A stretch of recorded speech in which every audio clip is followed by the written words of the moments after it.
एकदम हजरत हाजरा अलैहिस्सलाम अपनी मां के साथ मिस्र के एक मेले में गईं। उसी मेले में तत्कालीन बादशाह सादुन और उनके मुख्य उजिर इमरान का आगमन हुआ। बादशाह सादुन ने हाजरा के रूप और सौंदर्य को देखकर मुग्ध होकर उजिर इमरान से कहा, हे उजिर, ऐसी सुंदर युवती इस राज्य में रहने के बावजूद तुमने उसे मेरे पास क्यों नहीं हाजिर किया, जबकि यही तो था तुम्हारा मुख्य काम। जाओ, इसी क्षण इस सुंदर युवती को मेरे सामने हाजिर करो, अन्यथा तुम्हारी गर्दन काट दी जाएगी।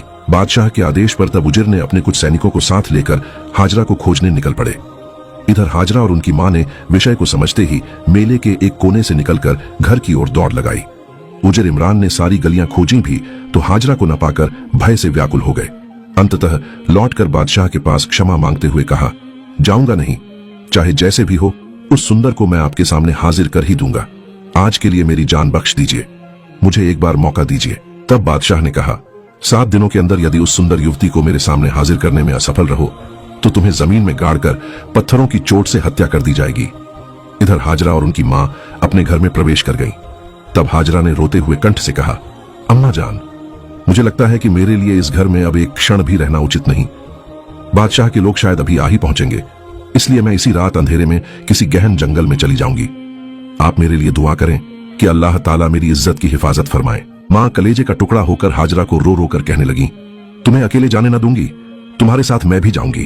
तब हाजरा ने कहा, मां, मुझे जंगलों में दौड़कर भागना पड़ेगा, आप दुर्बल शरीर से दौड़कर भाग नहीं सकेंगी, अतः आप मुझे विदा दें, मुझे मौका मिला तो आकर आपसे मिल जाऊंगी। अतः पर हाजरा ने अत्याचारी बादशाह सादुन के भय से रात के समय अपना घर त्याग कर गहन जंगल के रास्ते चलने लगी। कष्ट से उनका सीना फट रहा था। इधर उनकी मां 2 रकात नमाज पढ़कर दोनों हाथ उठाकर हाजरा के लिए दुआ मांग रही थी। इतिमध्य में 3-4 आदमी आकर उपस्थित हुए और बाहर से कहने लगे, ऐ सुंदर हाजरा, घर से बाहर निकल आओ, हम बादशाह के हुक्म पर आए हैं, तुम्हें अभी बादशाह के दरबार में हाजिर होना है।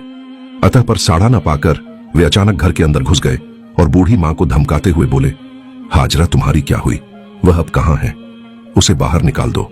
उन्होंने कहा, मैं हाजरा की मां हूं, मुझे नहीं पता हाजरा अब कहां है। तब इमरान के एक साथी ने कहा, उसे अच्छी मार दी तो सारी सच्ची बातें बाहर आ जाएंगी। यह कहकर कोड़े से बूढ़ी को मारने लगे। उनका शरीर फटने लगा और खून बहने लगा। अतः पर उन्हें बादशाह के पास ले गए। बादशाह ने जब सुना कि हाजरा का कोई सुराग नहीं मिला तो उसने आदेश दिया, इस बूढ़ी को जेल में कैद कर दो और उसका खान पान बंद कर दो। जब तक वह अपनी बेटी कहां है यह न बताए तब तक इसी तरह रखो। बादशाह के आदेश पर हाजरा की मां को जेल में कैद कर दिया गया। कोड़े की मार के कारण उनका शरीर से खून का स्रोत बह रहा था और खून उल्टी हो रही थी। फलस्वरूप वे बेहोश होकर वहीं मृत्यु को प्राप्त हो गईं। इधर हाजरा बादशाह के भय से गहन जंगल में छिपी रहीं। इस तरह दिन बीतने पर संध्या हो गई। अतः पर रात जब थोड़ी गहन हुई तो हाजरा छिपते छिपते अपने घर पर पहुंच गई। आकर देखा तो घर का दरवाजा पूरी तरह खुला, घर के अंदर कोई रोशनी नहीं। हाजरा ने मां कहकर पुकारा तो कोई सवाद न मिला। हाजरा को मां न मिलने पर एक पड़ोसी के घर जाकर पूछा। तब पड़ोसी ने कहा, हाजरा तुम यहां कहां से आई, बादशाह ने तुम्हें पकड़ने के लिए इनाम घोषित किया है। आज सुबह तुम्हारी मां को मारपीट करके बादशाह के लोग गिरफ्तार कर ले गए। इस बात को सुनकर हाजरा चीख कर रोने लगी।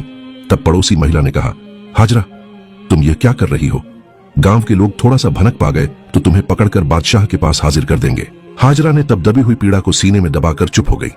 पड़ोसी के पास अपनी बूढ़ी मां पर हुए अत्याचार की बात सुनकर अपने खतरे की बात भूल गई और उन्होंने बूढ़ी मां को मुक्त कराने के लिए बादशाह के पास जाने का संकल्प लिया। लेकिन अचानक बादशाह साधुन की बात याद आते ही वे पूरी तरह रुक गईं। तब पड़ोसी महिला ने उन्हें कहा, हाजरा यहां रहना तुम्हारे लिए सुरक्षित नहीं, तुम अभी यहां से भाग जाओ। इस बात को सुनकर हाजरा गहन वन की ओर फिर चलने लगी। इस तरह भूखे प्यासे असहाय अवस्था में 5 दिन बीत गए। भूख से कमजोर होकर पेड़ के पत्ते चबाकर भूख की ज्वाला शांत की। 6ठ दिन अत्यंत कमजोर होकर गहन वन के एक बड़े पेड़ के नीचे वे सो गईं। अतः पर लोगों की चीख पुकार सुनकर हाजरा की नींद टूट गई। असल में बादशाह के सैनिकों की दौड़ भाग के कारण वन में हड़कंप मच गया। स्थिति समझते ही हाजरा के अंदर पानी न रहा।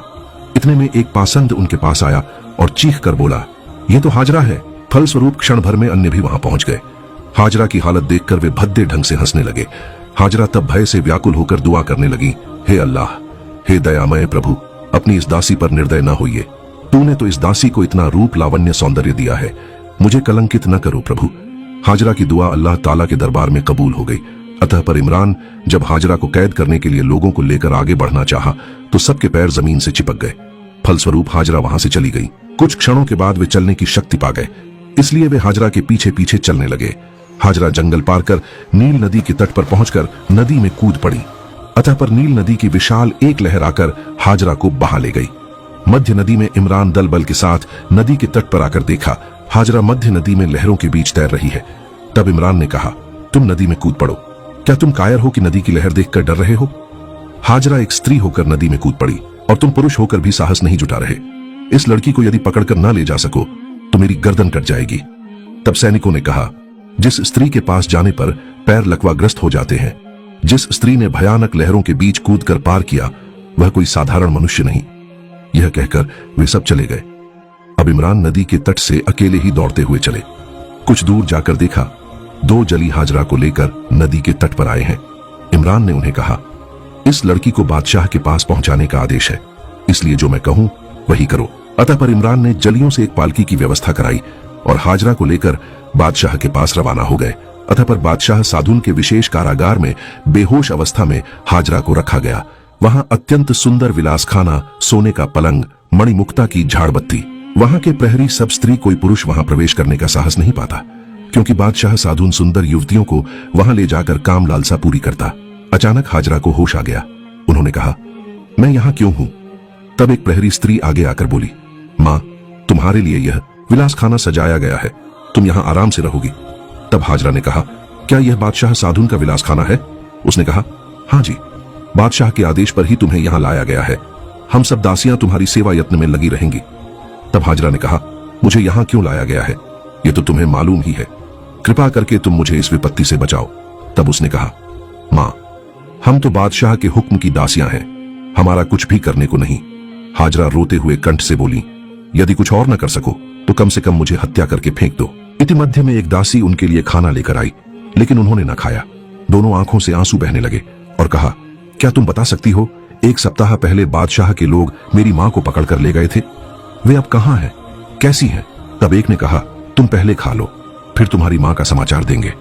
इस बात को सुनकर हाजरा समझ गई कि उनकी मां अब जीवित नहीं, इसलिए वे सजदे में लौटपोट होकर रोते हुए बोली, हे अल्लाह, हे दयामय, इस अभागिनी का क्या अपराध था? अपनी इज्जत बचाने के लिए कितने जंगलों में घूमती रही, नील नदी में कूद पड़ी, फिर भी तूने इन्हें मेरी कैद में डाल दिया। इतने में अदृश्य से आवाज आई, हाजरा, मैं अपनी प्रिय बंधुओं को दुख विपत्ति में नहीं डालता, तुम धैर्य धारण करो। इस बात को सुनकर हाजरा बोली, हे प्रभु, तेरी इच्छा ही तो पूरी हो। इतने में एक दासी आकर समाचार दी, मां, बादशाह तुमसे साक्षात करने आए हैं। यह सुनकर हाजरा ने घृणा से आंखें फेर ली। तब बादशाह साधुन उनके सामने आकर बोले, क्या है सुंदर, मुझे देखकर मुंह क्यों फेर लिया? यहां तुम और मैं के सिवा कोई नहीं। मुझे वरण करके ले लो तो तुम्हारा भला हो, मैं तुम्हारा हो जाऊंगा और यह धन भंडार सब तुम्हारे हाथों में सौंप दूंगा तथा विलास खाने की दास दासियां सब तुम्हारी सेवा में लगी रहेंगी। अतः मुझे वरण करके मेरी प्रेम लालसा मिटाओ। यह सुनकर घृणा से हाजरा का शरीर फट रहा था। वे एकदम चुपचाप रहीं। साधुन ने उन्हें मौन देखकर क्रोधित होकर कहा, ऐ सुंदर, मुझे कमजोर मत समझो। जीवन में मैंने हजारों स्त्रियों को भोगा है, मेरी बात पर राजी न हुई तो मैं जबरदस्ती तुम्हें भोग ही लूंगा। अब हाजरा ने बुद्धि लगाई और कहा, इतनी अधीरता क्यों? यदि तुम मुझे बेगम रूप में वरण करोगे तो वह मेरी सौभाग्य की बात होगी। उस मामले में निर्णय लेने के लिए मुझे थोड़ा समय दो। साधु ने यह बात सुनकर खुश होकर कहा, ठीक है, अच्छी बात, तुम स्वस्थ होकर जो आदेश दोगी मैं वही पालन करूंगा। यह कहकर साधुन राजदरबार चले गए। कुछ दिनों बाद बादशाह फिर आकर बोले, क्या हे सुंदर, तुम्हारा मत अभी भी ठीक ना हुआ? मैं तो अब धैर्य न रख सकूंगा। हाजरा बोली, मुझे और कुछ दिन समय देना होगा। साधुन बोला, क्या तुम मेरे साथ चालाकी कर रही हो? सावधान, गलती न करो, तुम मेरे हाथ से किसी तरह छूट ना पाओगी। मैं अब 3 दिन का समय दे रहा हूं, उसके बाद यदि राजी न हुई तो मैं जबरदस्ती तुम्हें भोग लूंगा। यह कहकर बादशाह साधुन वहां से चले गए। बीबी हाजरा अलैहिस्सलाम अल्लाह ताला के दरबार में रो रो कर प्रार्थना करने लगी, हे दयामय प्रभु, मेरा देह मन मान इज्जत सब तेरे हाथों में सौंप दी, तू मुझे हिफाजत फरमा। 3 दिन बाद बादशाह मद पीकर हाजरा के पास जाकर उन्हें पकड़ने के लिए हाथ बढ़ाया। हाजरा चीख कर बोली, हे प्रभु, मुझे रक्षा करो। यह कहकर हाजरा कक्ष के एक कोने में कूद पड़ी। फलस्वरूप थोड़े से बादशाह उन्हें न पकड़ सके। इतने में ही बादशाह साधुन के दोनों आंखों में भयंकर यंत्रणा शुरू हो गई। इतने में ही थोड़े समय में वे अंधे हो गए। उनकी चीख सुनकर सब उन्हें दौड़ते हुए मुख्य बेगम के कक्ष में ले गए, लेकिन कोई लाभ न हुआ। उनके दोनों नेत्र पूरी तरह अंधे हो गए। फलस्वरूप बीबी हाजरा उनके हाथ से बच गई। कुछ दिन बीतने के बाद एक दिन बादशाह हाजरा के पास आकर विनती करते हुए बोले, हे पूर्णवती रमणी, तुम्हारे साथ मैंने जो अन्याय किया उसके लिए मुझे क्षमा कर दो और मेरे लिए अल्लाह के पास दुआ करो, वह मेरी आंखों की रोशनी लौटा दे। बादशाह इस तरह बार बार रोने धोने पर बीबी हाजरा अलैहिस्सलाम ने अल्लाह के पास उनकी दुआ की। फलस्वरूप बादशाह की एक आंख ठीक हो गई। ठीक होने पर बादशाह भय से बीबी हाजरा पर फिर कोई असत्य विचार न किया, लेकिन उसने फिर उजिर इमरान को हुक्म देकर कहा, हे उजिर, तुम नित्य नई सुंदर युवतियों को मेरे सामने हाजिर करोगे और विवाहित स्त्रियों के पतियों को हत्या करके उनकी पत्नियों को पकड़कर लाओगे। दूसरी ओर अल्लाह रब्बुल आलमीन ने हजरत इब्राहिम अलैहिस्सलाम से कहा, हे इब्राहिम, तुम सीरिया के रास्ते पर यात्रा करो। अल्लाह रब्बुल आलमीन के आदेश पाकर हजरत इब्राहिम अलैहिस्सलाम सीरिया के रास्ते पर यात्रा करने लगे।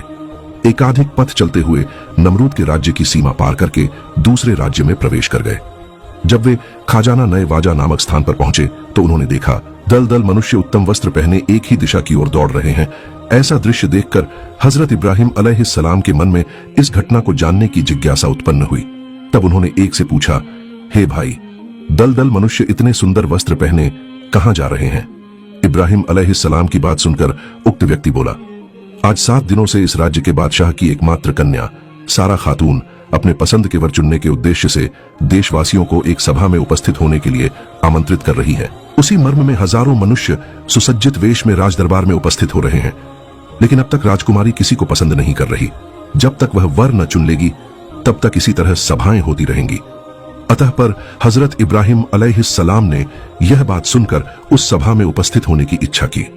नबी की इच्छा करने पर ही अल्लाह रब्बुल आलमीन ने हजरत इब्राहिम अलैहिस्सलाम को आदेश दिया, हे इब्राहिम, तुम भी उक्त सभा में उपस्थित हो जाओ और सुन लो, मेरा फैसला है कि इस देश की राजकुमारी को मैं तुम्हारे साथ विवाह की व्यवस्था कर दूंगा। अल्लाह के हुक्म पाते ही हजरत इब्राहिम अलैहिस्सलाम ने उस सभा में जाने की इच्छा की। अतः पर वे अन्य यात्रियों के साथ धीरे धीरे राज दरबार की ओर रवाना हो गए। थोड़े समय में वे राज दरबार के एक विशाल जनसमूह में पहुंच गए। पहुंचने पर हजरत इब्राहिम अलैहिस्सलाम ने देखा उक्त सभा में इतनी संख्या में लोग उपस्थित हैं कि आगे की आसन तो दूर, बीच में भी कोई खाली जगह नहीं बची। तब हजरत इब्राहिम अलैहिस्सलाम ने उक्त मजलिस के एकदम पीछे जाकर स्थान ग्रहण किया। कुछ रिवायतों में इस तरह वर्णित है, हजरत इब्राहिम अलैहिस्सलाम तब उक्त मजलिस में जगह न पाने के कारण वे एक खजूर के पेड़ के नीचे जाकर आश्रय ले लिए। अतः पर कुछ समय बाद देखा गया अपूर्व सुंदर राजकुमारी अपने सहचरियों को लेकर समूह के मंच पर आसन ग्रहण करने लगी। उन्होंने मणिमुक्ता जड़ित एक ताज हाथ में लेकर जनसमूह में चलने लगी। एक एक करके सभी प्रार्थियों को देखने लगी। इस तरह समूह के सभी मनुष्यों की पंक्ति पार करके एकदम अंतिम छोर पर पहुंच गई। फिर अचानक राजकुमारी की दृष्टि हजरत इब्राहिम अलैहिस्सलाम की ओर पड़ी, क्योंकि हजरत इब्राहिम अलैहिस्सलाम के माथे में था नूर ए मोहम्मदी सल्लल्लाहु अलैहि वसल्लम। उस नूर के प्रकाश से समूह का सारा स्थान चमक रहा था, जिस कारण राजकुमारी की दृष्टि पूरे समूह में किसी पर न पड़ी, केवल हजरत इब्राहिम अलैहिस्सलाम की ओर ही उनकी दृष्टि पड़ी। फिर राजकुमारी धीरे धीरे हजरत इब्राहिम अलैहिस्सलाम के सामने आकर उपस्थित हो गई। इब्राहिम अलैहिस्सलाम के माथे पर जो नूर था, उस नूर की उज्ज्वलता से राजकुमारी आकर्षित हो गई और एक नागाड़े कई समय तक हजरत इब्राहिम अलैहिस्सलाम की ओर देखती रही। अतः पर राजकुमारी ने मणिमुक्ता जड़ित ताज को हजरत इब्राहिम अलैहिस्सलाम के सिर पर पहना दिया। राजकुमारी ने जब मणिमुक्ता जड़ित ताज को हजरत इब्राहिम अलैहिस्सलाम के सिर पर पहनाया तो साथ ही पूरे मजलिस में तालियां बजने लगीं। अतः पर सहचरियां और प्रहरी आकर हजरत इब्राहिम अलैहिस्सलाम को उठाकर ले गए और राजकुमारी के आदेश पर उन्हें उत्तम रूप से स्नान कराने के लिए एक कमरे में ले गए। फिर राज दरबार के कुछ कर्मचारी राजा के पास समाचार पहुंचाने लगे। उनकी एकमात्र कन्या बीबी सारा ने वर चुन लिया है। इस बात को सुनकर राजा अत्यंत आनंदित हो गए और उन्होंने घोषणा की, थोड़े समय में ही राजकुमारी का विवाह संपन्न कर दिया जाएगा। अतः पर राजा ने राज दरबार के सभी को उपस्थित होने के लिए दावत देने का आदेश दिया। राजा के हुक्म पर राज दरबार के लोग देश के सर्वत्र जाकर हजरत इब्राहिम अलैहिस्सलाम और बीबी सारा के विवाह की दावत पहुंचा दी। फिर निश्चित दिन राज दरबार लोगों से भर गया। गायक वादक, बाजी और खाद्य प्रदाता सभी व्यस्त होकर राज दरबार में हाजिर हो गए। महा धूमधाम के साथ सभी तैयारी की। अतः पर हजरत इब्राहिम अलैहिस्सलाम को राजकीय वस्त्राभूषण से सज्जित किया गया। अल्लाह के नबी इब्राहिम अलैहिस्सलाम वैसे ही उस समय के सभी लोगों से सुंदर रूप वाले मनुष्य थे। उनके साथ राजकीय वेश में जब उन्हें सजाया गया तो उनका सौंदर्य और भी बहुगुण बढ़ गया। उन्हें देखकर ऐसा लगता जैसे आकाश से फरिश्ता उतर आया हो। मनुष्य सोचने लगे इतना रूप किसी मनुष्य का कभी संभव नहीं, जिस कारण सभी कहने लगे राजकुमारी सारा ने उनके लिए यथोचित योग्य वर चुन लिया। इतने में राजा ने अपनी कन्या और सुंदर दुल्हे को एक मणिमुक्ता जड़ित सिंहासन पर आरूढ़ कराया। उपस्थित सभी ने उनका अभिवादन किया। फिर उपस्थित जनगण आनंद उल्लास से सारा मंच हिला दिया। आनंद पूर्ण होने पर फिर राजा के आदेश पर एक इस्लाम ग्रहण करने वाले धर्म याजक को बुलाकर हजरत इब्राहिम अलैहिस्सलाम और बीबी सारा के बीच विवाह का कार्य संपन्न कराया गया। इस तरह एक महाजुलूस के माध्यम से राजकुमारी और हजरत इब्राहिम अलैहिस्सलाम का विवाह संपन्न हो गया।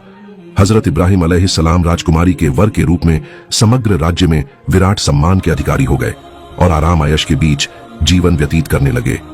चाकर नौकर दास दासियां सदा उनके पीछे हुक्म के लिए दंडवत रहते। इस तरह हजरत इब्राहिम अलैहिस्सलाम ने उक्त राज्य में कुछ दिन वास किया। फिर एक दिन अल्लाह रब्बुल आलमीन की ओर से जिब्राइल अलैहिस्सलाम आकर नबी इब्राहिम अलैहिस्सलाम को समाचार दिया, हे अल्लाह के नबी इब्राहिम अलैहिस्सलाम, अल्लाह रब्बुल आलमीन ने आपको सीरिया के रास्ते पर यात्रा करने का निर्देश दिया है। इब्राहिम अलैहिस्सलाम जब जिब्राइल अलैहिस्सलाम के मुख से वह्य की आवाज सुने तो वे नबूवत के दायित्व पालन के उद्देश्य से उद्ग्रीव हो उठे। फिर वे अपने ससुर राजा के पास जाकर उपस्थित हुए और उन्होंने राजा को सारी घटना खोलकर बता दी। उन्होंने कहा, मैं कोई साधारण मनुष्य नहीं, मैं एक अल्लाह ताला की ओर से भेजा गया नबी हूं। अतः इस तरह आराम आयश के बीच जीवन व्यतीत करना मेरा उद्देश्य नहीं। मेरा काम भटके हुए मनुष्यों को अल्लाह ताला की ओर आमंत्रित करना है। अल्लाह रब्बुल आलमीन ने मुझे आदेश दिया है कि मैं यहां से सीरिया के रास्ते पर यात्रा करूं। हजरत इब्राहिम अलैहिस्सलाम के मुख से राजा ने ये बातें सुनकर अत्यंत प्रसन्न हुए। राजा की अनुमति पाने पर हजरत इब्राहिम अलैहिस्सलाम अपनी पत्नी और 2 प्रहरियों को लेकर सीरिया के रास्ते पर यात्रा करने लगे। गांव के बाद गांव, लोकालय के बाद लोकालय पार करके धीरे धीरे सीरिया के रास्ते पर यात्रा कर रहे थे। अतः पर एक दिन एक रात बाद जब वे मिस्र की सीमा पर पहुंचे तो उनके साथ गतिपथ के लोगों का साक्षात हुआ। उन्होंने हजरत इब्राहिम अलैहिस्सलाम की पहचान और गंतव्य के बारे में जानकर कहा, मिस्र का राजा चरित्रहीन और कामुक वर्ग का एक मनुष्य है। उसके साथ वह अत्यंत जालिम है। वह सभी रास्तों पर स्थान स्थान पर लोगों को तैनात कर रखा है। कोई मनुष्य धन संपदा लेकर उस रास्ते पर यात्रा करे तो जबरदस्ती छीन ले जाता है और सुंदर रमणी देखे तो उसे अपहरण कर लेता है और उसे राजा के उपभोग के लिए बहिरंगना में ले जाने को बाध्य करता है। अतः आप अपनी गंतव्य को बदल लें और मिस्र में प्रवेश न करके दूसरे रास्ते की ओर जाएं। हजरत इब्राहिम अलैहिस्सलाम ने लोगों की बात सुनकर बहुत चिंतित हो गए। अतः पर उन्होंने अल्लाह ताला के दरबार में फरियाद की, हे मेरे माबूद, मैं अब क्या करूं? तब अल्लाह ताला ने हजरत इब्राहिम अलैहिस्सलाम के निकट वही भेजकर कहा, हे इब्राहिम, तुम मेरे हुक्म पर मिस्र का रास्ता अपनाओ। फिर हजरत इब्राहिम अलैहिस्सलाम ने मिस्र के रास्ते पर यात्रा आरंभ की, क्योंकि सीरिया पहुंचने के लिए कोई दूसरा रास्ता तब न था। सीरिया जाना हो तो अवश्य ही मिस्र के ऊपर से जाना पड़ता। हजरत इब्राहिम अलैहिस्सलाम ने अल्लाह ताला की ओर से आदेश पाने पर मिस्र के रास्ते ही रवाना हुए। कुछ क्षण बीतने पर हजरत इब्राहिम अलैहिस्सलाम ने एक कौशल अपनाया। उन्होंने जब जाना कि मिस्र का राजा अत्यंत दुराचारवान है और मिस्र के लोग बहुत लुटेरे हैं, इस बात को सुनकर वे अपनी स्त्री को लेकर चिंतित हो गए, क्योंकि बादशाह के सैनिक देख लें तो महाविपत्ति हो जाएगी। अंततः इब्राहिम अलैहिस्सलाम ने एक संदूक में बीबी सारा को प्रवेश कराकर संदूक को ऊंट की पीठ पर बिठाकर चलने लगे। अतः पर रास्ते में बादशाह के प्रहरियों ने इब्राहिम अलैहिस्सलाम की गति रोकी और कहा, अपना संदूक खोलो। इब्राहिम अलैहिस्सलाम बोले, संदूक खोलने में मेरी असुविधा है, तुम इसका वजन नाप लो, वजन के अनुसार मैं टका दे दूंगा। लेकिन प्रहरी इस प्रस्ताव को न माने। वे बातों की कटाकटी करके खुद संदूक का ढक्कन खोलकर आश्चर्यचकित हो गए। उन्होंने देखा एक परम सौंदर्य युवती।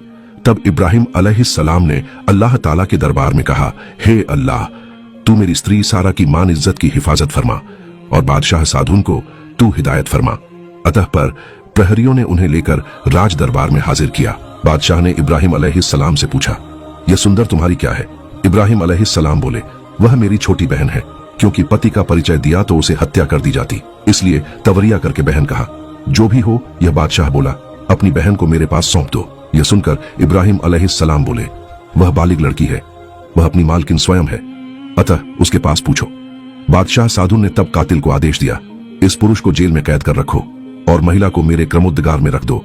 अतः पर निर्देश के अनुसार वैसा ही किया गया। कुछ क्षण बाद साधुन बादशाह बीबी सारा के निकट आकर बोले, हे सुंदर, क्या तुम मेरे प्रस्ताव पर राजी हो?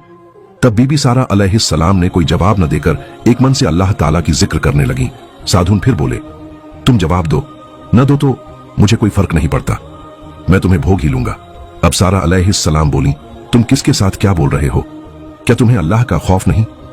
साधुन ठहाका लगाकर हंसे और बोले, मैं किसी का डरता नहीं।